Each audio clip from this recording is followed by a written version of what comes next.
because I couldn't get the best angle, but I am standing in front of our beloved John Jay Memorial Library here on the way into Sag Harbor as we are about to celebrate both the second night of Hanukkah and in just a little bit Shabbat services with Cantor Lauren. And I will miss all of you, of course, as I'm still on our wonderful paternity leave and enjoying our incredible baby boy.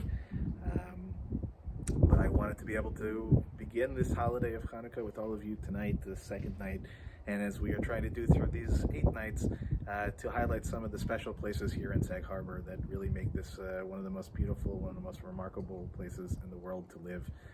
And this library, which really we miss desperately, we wish we could be inside, especially Eva.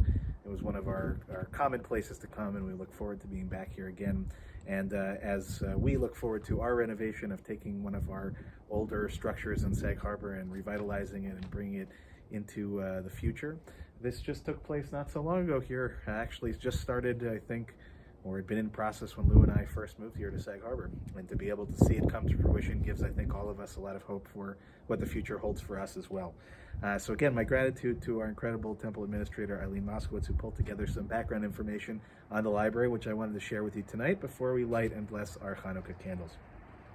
So the Germain Memorial Library here in Sag Harbor at 201 Main Street was fashioned in the Beaux Arts classical revival style, so often chosen for public buildings at the turn of the century.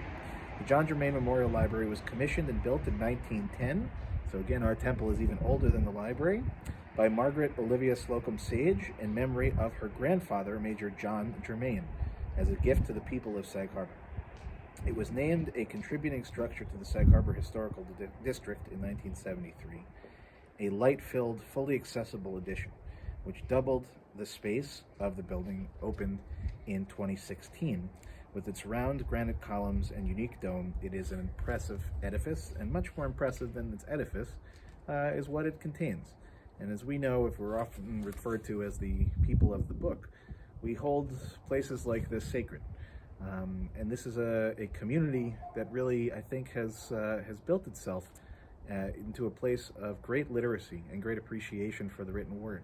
And so as we celebrate our holiday and as we celebrate our community and as we celebrate as a temple, we also remember that we are part of this wonderful larger Sag Harbor community and that each and every one of us benefits from having access to books, something we oftentimes take for granted.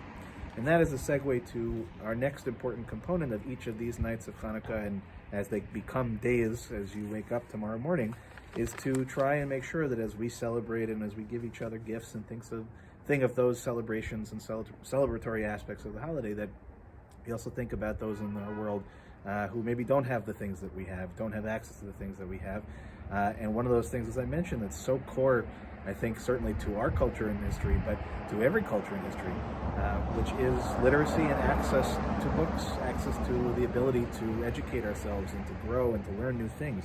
And so one of the things we've done over many years, and this is a special shout out to our wonderful Leah Oppenheimer, who's connected us with this wonderful work through the Children's Museum of the East End, is to purchase bilingual books as part of a bilingual book drive run by the CME Museum, the Children's Museum of the East End.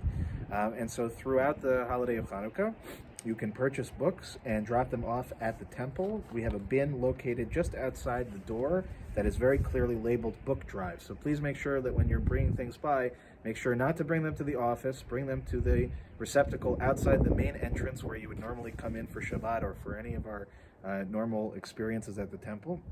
And please make sure that you're putting it in the one labeled book drive, very important. And again, you can come anytime during the holiday of Hanukkah and anytime during normal work hours from 9 to 5 to drop them off. And if you're interested to know which books to purchase, our website, our e-blast, everything that you need will point you towards an Amazon wish list that CME has put together. And if you have any questions about this, you're not quite sure what to do, please do contact Eileen in the office or contact Leah Oppenheimer directly, and I'm sure that they would be very happy to help you to do that wonderful mitzvah of bringing books into the lives of those who need it desperately. So with all of that said, we're going to now light and bless our Hanukkah candles. As you can see, we're now onto our second night of the Chag. And so we have our 2 candles here and our shamash here. And again, if you're lighting at home, remember we start from the right in terms of putting the candles in, but when we light from left to right. So we put them in right to left, we light backwards from left to right. And you can join with me in the blessings if you have your little sheet, hopefully here. Otherwise, follow along as best as you can. Excuse me. Baruch atah Adonai Eloheinu melech haolam asher kitshanu b'mitzvotav v'tzivanu lehadlik ner shel Chanukah. Baruch atah Adonai Eloheinu melech haolam she'asa nisim lavoteinu Mayamim Ahem B'Zman Hazeh. So with that, I will wish you a Chag Urim Sameach, a wonderful second night of Hanukkah, and a wonderful Shabbat. I hope that you'll join Cantor Lauren for services in just a little bit. And again, please take care of yourselves, be safe, and enjoy the beautiful lights, the beautiful experience of this remarkable holiday. And I look forward to seeing you guys all online, hopefully in person sometime in the not so distant future. Take care.